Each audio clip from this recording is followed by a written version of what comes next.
제2차 세계대전이 끝난 후 1995년 1월 1일 세계무역기구, 자유무역을 위한 국제기구 WTO가 만들어졌습니다. 아일랜드 출신의 피터 서덜랜드 사무총장을 시작으로 이탈리아의 레나토 루지에로, 뉴질랜드의 마이크 무어, 태국의 수파차이 파니차파, 프랑스의 파스칼 라미, 그리고 현재 사무총장인 브라질의 호베르토 아제베두까지 역대 WTO 사무총장의 출신 지역을 보시면 유럽 3번, 오세아니아 1번, 아시아 1번, 아메리카 1번씩으로 아프리카에서만 단 한 번도 WTO 사무총장이 나오지 않았습니다. 대륙별로 돌아가면서 사무총장을 지냈었기 때문에 이번에는 아프리카 출신의 후보들이 차기 WTO 사무총장이 될 것이라는 의견이 지배적인 상황이었습니다. 자, 그런데 코로나 팬데믹과 트럼프의 미국 우선주의 정책이 모든 것을 바꿔놓았습니다. 미국과 중국이 서로의 제품에 막대한 관세를 부과하고 미국은 중국 회사뿐만 아니라 전 세계 기업들의 미국에서 생산하지 않을 경우 불이익을 줄 것이라 대놓고 선포한 가운데 WTO는 아무런 조치도 취하지 못했습니다. 코로나19로 전 세계 수많은 국가들이 봉쇄 정책을 펼치며 관광객을 막았을 뿐만 아니라 기업인 간의 교류조차 할 수 없도록 완전히 국경을 봉쇄해버렸음에도 WTO는 한탄만 늘어놓았습니다. 호베르토 아제베루 WTO 사무총장은 낙관적인 시나리오를 생각해도 2020년 무역은 13% 감소할 것이다. 코로나19 팬데믹이 통제되지 않고 각 나라의 정부들이 대응에 실패하면 감소 수치는 32%나 그 이상이 될 수도 있다. 거의 모든 지역이 두 자릿수 무역량 감소를 겪을 것이다. 북미와 아시아 수출에 가장 큰 타격을 입을 것이다. 흉측한 수치들이지만 피할 수 없다. 무역 감소와 생산 저하로 인한 피해는 코로나 팬데믹이 일으키는 인간의 고통과 더해져 우리 모두에게 고통스러운 결과를 안길 것이다 라고 호소했습니다. 그리고는 아무런 시원한 해결책도 제시하지 않은 채 갑자기 자리에서 물러나겠다는 폭탄 발표를 한 호베르트 아제베두 WTO 사무총장. 미국의 WTO 상소위원 임명을 보이콧하면서 국제대법원 역할을 하던 WTO의 기능이 사실상 마비돼버리자 호베르트 아제베두 WTO 사무총장은 무력감을 토로하며 1년의 임기를 남겨두고 사임하겠다고 발표했습니다. 호베르트 아제베두 사무총장은 나의 조기 퇴진으로 회원국들이 앞으로 몇 달 안에 후계자를 선출해 코로나19 팬데믹에 대한 현실적인 대응을 시작할 수 있을 것이다. 내년 12차 장관회의가 열리기 전 WTO의 새로운 지도자가 선출되는 것이 타당하다 라고 전했습니다. 즉 현재와 같은 역사상 최대의 위기가 닥친 비상시국에는 대륙별로 돌아가면서 하는 WTO 사무총장 대신 망가질 대로 망가져버린 세계 경제와 무역을 다시 원상복구시켜 놓을 수 있는 실력 있는 강력한 리더가 필요하다는 것이죠. 그리고 이는 곧 결과로 나타났습니다. WTO 사무총장 1차 선거에서 멕시코의 헤수스 세아데, 이집트의 하미드 맘두, 몰도바의 울리아노브스키 후보 이렇게 총 3명이 탈락했고 한국의 유명희 본부장을 비롯해 나이지리아의 응고지 오콘조 이웰라, 케냐의 아미나 모하메드, 사우디의 모하마드 알 투아이스리, 그리고 영국의 리안 폭스 등 5명의 후보가 살아남았습니다. 블룸버그 통신은 한국의 유명희 본부장이 WTO 사무총장 선거 2라운드에 진출했다 라며 3명의 후보를 경선에서 탈락시켰고 앞으로 몇 주 안에 최종 후보 2명이 남게 될 것이다. 그들의 전문성과 높은 전문적 개인적 자질은 모든 회원국들로부터 높이 평가되고 존중받고 있다. 오는 9월 24일부터 10월 6일까지 2차 선거를 진행하고 이후 최종 2명의 후보를 발표할 것이다. 11월 7일까지 새로운 지도자를 임명할 것이다. 현재 살아남은 WTO 사무총장 후보들은 현직 또는 전직 장관이다 전했습니다.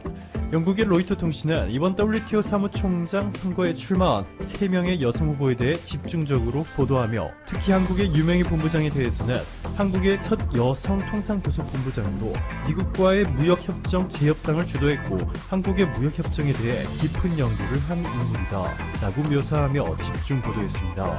이렇게 유명희 본부장의 전세계 언론들의 주목을 한몸에 받으며 유력한 WTO 사무총장 차기 후보로 거론되고 있는 것은 냉철하고 까다롭기로 유명한 미국 무역대표부의 로버트 라이트하이저가 함께 일하고 싶다 라고 극찬한 유일한 무역대표이기 때문만이 아니라 코로나19 팬데믹이 시작된 이후 전 세계 대부분의 국가들의 국경을 철저히 봉쇄하고 무역을 중단한 상황에서 싱가포르, 캐나다, 호주, 그리고 뉴질랜드까지 유명희 산업부 통상교섭본부장의 주도 아래 만든 선언문에 합의하면서 필수 인력 이동과 교육 원활화를 이끌어냈고 곧이어 칠레도 한국이 주도로 만든 코로나19 대응 강요 선언문에 동참하겠다. 코로나19가 무역과 투자에 미치는 부정적인 영향을 최소화시키고 위기 상황에서도 자유무역을 수호한 국제공조의 WTO의 모범 사례라며 한국을 극찬했습니다. 사실상 WTO가 주도해서 이끌어 나가야 할 일들을 한국의 유명희 본부장 주도 아래 해낸 것이죠. 싱가포르 무역 대표단은 유명희 본부장을 협상이 무엇인지 아는 사람, 말이 너무나도 잘 통하는 사람이라 묘사했습니다.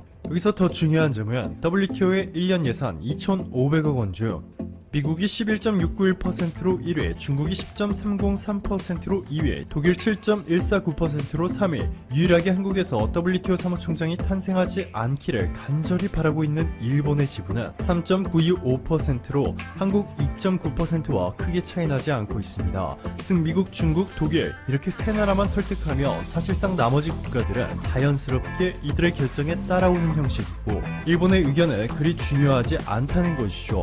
유력 국제 기관인 독일의 베텔스만 재단의 GD 프로젝트 팀은 최근 홈페이지를 통해 유명희 본부장이 WTO 사무총장으로서 가장 많은 자격 요건을 갖춘 톱3라고 평가했습니다. 유명희 본부장의 정치적 경험과 조직관리 경험이 풍부하고 WTO 사무총장으로서 가장 중요한 자격 조건 중 하나인 법학적 지식은 거의 만점을 준 것으로 보입니다. 유명희 본부장은 1992년 행정고시를 합격해 공직에 들어선 뒤 뛰어난 업무 능력으로 초고속 승진을 거듭하며 첫 여성 1급을 거쳤고 지난해 2월 역사상 처음으로 여성통상교섭본부장에 올랐습니다. 게다가 서울대 영문학과를 졸업하고 외교통상부에서 일하던 중 미국 벤터빌트 대학교 로스쿨 3년 과정을 수료했고 뉴욕주와 워싱턴에서 변호사 자격증까지 딴 것으로 알려지면서 주목을 받고 있습니다. 여기에 아시아 최초로 한국이 이스라엘과 FTA를 체결할 수 있도록 협상을 주도했고 브렉시트 후 영국과 FTA를 맺은 최초의 아시아 국가를 한국이 해내는 동시에 중미 5개국과도 아시아 최초로 한국이 FTA를 성사할 수 있도록 모든 판을 주도했습니다. WTO 사무총장 후보들 가운데 압도적인 스펙을 자랑하고 있죠. 독일의 GED 팀도 한국 유명희 본부장의 성과가 탄탄한 것으로 알려졌다 전했는데요. 최근에 유명희 본부장은 미국까지 방문하며 164개 WTO 회원국들 중 가장 영향력이 센 미국의 지지를 얻어낼 것으로 관측되고 있습니다. 유명희 본부장은 이미 일본의 대한국 수출 규제와 관련해서도 미국 내 여러 분야에서 목소리를 보태겠다고 밝혀온 것은 의미가 있다 라며 한국을 노린 일본의 수출 규제가 한국뿐만 아니라 반도체 생태계 전체에 영향을 미쳐 미국에도 악영향을 준다는 데에 공감대를 형성시킨 쾌거를 거둔 바 있습니다. 미국 트럼프 행정부가 공식적으로는 발표하지 않았지만 주한미국 상공회의소 암참을 통해 WTO 사무총장으로 한국의 유명희 산업통상자원부 통상교섭본부장을 적극 지지한다는 뜻을 밝혀 전 세계의 주목이 집중되고 있습니다. 암참은 우리는 유명희 본부장의 포스트 코로나 시대의 세계 경제 부흥을 위해서 WTO가 실현해야 할 비전을 이끌 준비가 돼 있다고 믿는다. 유명희 본부장을 지지한다. 유 본부장은 국제무역과 세계 경제에 전례 없는 어려움을 겪고 있는 시기에 자유롭고 공정한 무역의 수호자다. 원칙에 기반한 리더임을 증명했다.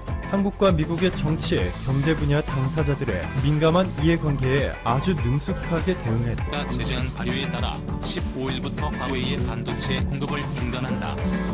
올 것이 왔다는 평가가 있지만 공급 중단이 장기화할 경우 반도체 기업의 대규모 타격이 불가피하다.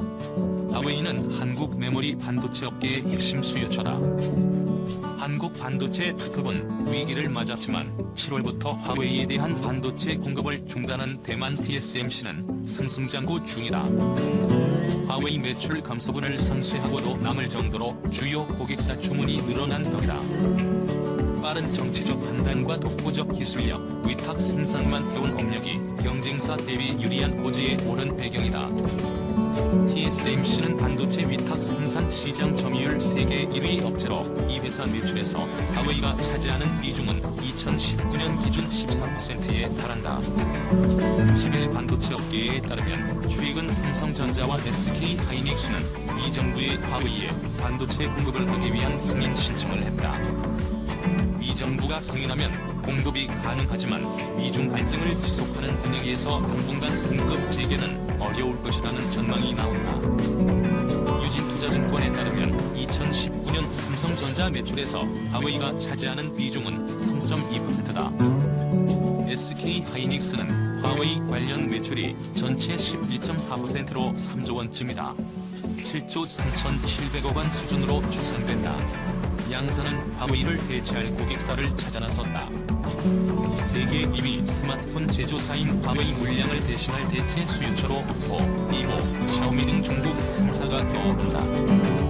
반도체 업계 관계자는 화웨이를 대체할 중국 제조사가 반도체 주문량을 늘리면 이를 받아올 수 있다며, 샤오미는 이미 매출 규모에서 SK 하이닉스의 네 번째 고객이기도 해 추가 주문 가능성이 언제든 열려있다고 말했다. 하지만 미 정부의 화웨이 체제가 오포나 비보 같은 또 다른 중국 스마트폰 제조사로 확장하거나 중국 정부가 애플에 대해 보급성 제재에 나설 경우 한국 반도체 업계의 세법은 복잡해질 수밖에 없다. 반도체 업계 입장에서는 혼전 이상은 찾기 어려운 상황에 놓인 셈이다. TSMC는 경쟁사보다 한 발 앞서 과감한 결단을 내렸다. 매출의 14%가 화웨이에서 나왔기 때문에 쉽게 중국을 내치지 못하리라는 전망도 나왔지만 정치, 외교적 판단에 따라 미국의 일격에 힘을 보탰다. 고민은 길지 않았다. 5월에 120억 달러를 들여 미국 애리조나의 초미 세공 중인 오나노 파운드리 공장을 짓겠다고 밝혔고, 7월에는 화웨이와 거래 완전 중단을 선언했다. 애플은 10월까지 TSMC의 아이폰 12 탑재용 8천만 개의 모바일 칩 A14 공급을 요청했다. 화웨이의 빈자리는 애플이 먼저 채웠다. AMD, 인텔, 퀄컴, 미디어텍, 엔비디아, 아테라 등의 신규 발주도 이어졌다. 삼성전자에 주문을 했던 퀄컴도 삼성의 오나노 심량상이 지연되자 오지 모뎀 칩 스냅드래곤 X60의 생산을 TSMC에 알아본 것으로 알려졌다. TSMC가 화웨이 제재 이후 승승장구하면서 파운드리 2위 기업 삼성전자의 추격전도 고전이 예상된다. 삼성전자는 TSMC와 반도체 회로를 7나노미터 이하 폭으로 새기는 극자외선 기반 초미세 공정 경쟁을 벌이면서 10조 원을 들여 2021년 하반기부터 평택 사업장에 EUV 장비를 갖춘 시스템 반도체 생산 라인을 가동할 계획이다. 하지만 TSMC는 고객사와 경쟁하지 않는다는 보장과 신뢰로 파운드리 시장 점유율을 끌어올린다. 삼성전자는 TSMC와 달리 반도체 설계와 생산을 모두 하는 종합 반도체 기업이라는 점에서 점유율 확장에 한계를 보인다는 지적을 받는다. 예를 들어 애플의 경우 모바일용 애플리케이션 프로세서를 스마트폰 경쟁사 삼성전자에 맡기기엔 껄끄럽다는 것이다. 반도체 업계 관계자는 고객사 입장에서는 30년 이상을 위탁 생산만 한 TSMC를 두고 삼성전자를 택하는 게 쉬운 선택이 아니다라며, 이를 극복하려면 삼성전자가 기술 면에서 압도적으로 앞서가는 수밖에 없다고 강조했다. 실제로 화웨이는 스마트 홈메이트 20부터 여러 제시형 모델의 휴대폰까지 전부 비오의 판넬을 사용했습니다. 중국이 업체들을 한때 우리가 장악했던 LCD 시장을 잠식하면서 삼성과 LG 디스플레이가 지난해부터 그 시대에서 철석이 만들었습니다. 또한 최근 비포는 어게인 LCD라는 슬로건을 내걸며 골드까지 가져가겠다고 큰 소리 쳤습니다. 하지만 이런 비워이가 비판받아왔는데 그것은 한국이 인력을 배급하며 기술을 몰래 움직이기까지 했다는 것입니다. 중국의 기업들은 한국의 S급 인재에 대해서는 최대 9개의 연봉을 주며 고급 인재들이 배갖고 실제 현재 B52에 근무하는 미국의 핵심 인력이 100여 명이 넘는 것으로 알려져 있습니다.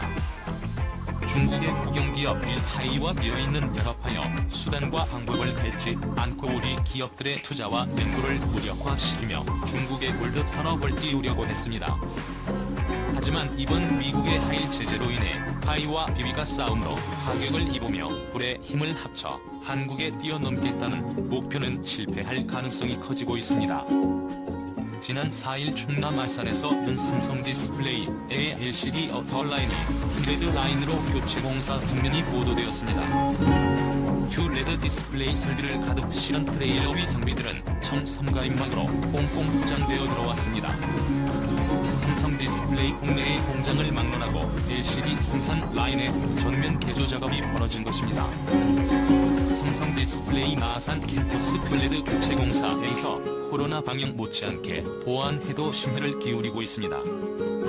세계 최초로 선보일 올드 디스플레이 관련 설비들이 자체 중국 경쟁사 유출될 경우 상당한 부작용이 예상되기 때문이었습니다. 아산 캠퍼스는 차량과 이런 진출입은 물론 캠퍼스 내부 촬영도 철통 보안을 유지하고 있습니다. 철통 보안 그만큼 삼성 디스플레이 키스 자부심을 보여주는 장면이었지만 LCD를 중국에 내주었지만 이대로 한국의 디스플레이 산업의 초격차를 유지한다는 삼성 디스플레이의 전략이 없습니다. 삼성전자는 그동안 중국 파이가 미국 제재로 인해 실천거릴 때 오그램 네트워크 시장의 점유율을 높이며 파이의 역전극을 벌일 계획을 실현시켜 나가고 있습니다. 삼성전자는 얼마 전 오그램 장비 시장에서 8촌짜리 잭팟을 터뜨렸습니다.